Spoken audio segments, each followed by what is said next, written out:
23-24 से रिलेटेड जितनी भी इन्वॉइसेस है उसकी आईटीसी लेने की ड्यू डेट जो है वो हमें पता है 30 नवंबर 2024 है। लेकिन एक केस के अंदर ये 11 नवंबर 2024 होगी, वो देखते हैं।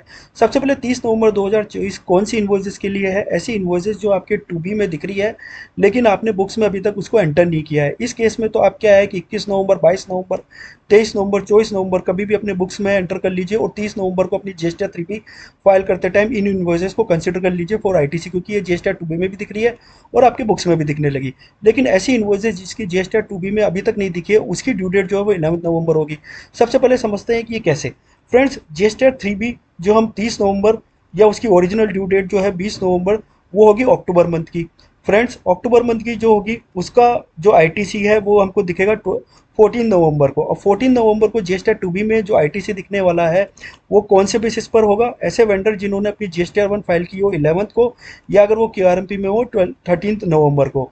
फ्रेंड्स, ऐसा वेंडर जिसने 12 नवंबर को अपनी जीएसटी 1 फाइल की है रिलेटेड टू अक्टूबर, वो मेरे 14 नवंबर को पार्टी नहीं बनेगा। जब 14 नवंबर को वो मेरा पार्टी नहीं बनेगा तो चाहे मैं 20 नवंबर को अपनी इन्वॉइस जीएसटी 3B फाइल करूँ या 30 नवंबर को, जीएसटी 2B में तो वो इन्वॉइस दिखेंगी ही नहीं, तो फिर मैं उसका आईटीसी क्लेम कैसे ले सकता हूँ? तो ये मेरा डिपेंड करेगा कि जीएसटी 1 मेरे वेंडर के द्वारा कब फाइल की जा रही है। अगर 11th के द्वारा फाइल की जा रही है, उसमें वो इन्वॉइस मेंशन की जा रही है जो अभी तक जीएसटी 2B में मिसिंग थी, तो फिर मैं उसका आईटीसी ले सकता हूँ। और इस केस में अगर मेरे पास जीएसटी 1 का ही मिसिंग केस, जीएसटी 2B का ही मिसिंग केस है, तो फिर मैं अपनी रिटर्न को क्यों 30 नवंबर को फाइल करूंगा? उस केस में तो मैं 20 नवंबर 2024 को ही फाइल करूंगा। तो ऐसे केसेस में मेरे को लगता है कि जो मेरी आईटीसी लेने की ड्यू डेट है वो जीएसटी 1 सामने वाले वेंडर की फाइल करने की 11 और 13 नवंबर को डिपेंड करेगी। इसी के साथ साथ आपको ध्यान रखना है कि 13 नवंबर एक डेट है, लेकिन अगर उससे पहले मैंने जीएसटी 9 फाइल कर दी तो फिर ये 13 नवंबर की डेट वो मेरी इररेलेवेंट हो जाएगी। अब एक इंटरेस्टिंग बात, जीएसटी 9 के अंदर जो टेबल 8 है उसके अंदर जो मेरा आईटीसी रिफ्लेक्ट होगा ना, वो 30 नवंबर तक की इन्वॉइस को कंसीडर करते हुए होगा। लेकिन जैसे कि हमको पता है जीएसटी 9 के अंदर मैं कोई भी फ्रेश आईटीसी क्लेम नहीं कर सकता हूँ। मैं एडिशनल लाइबिलिटी तो दिखा सकता हूँ, फ्रेश आईटीसी क्लेम ही नहीं कर सकता।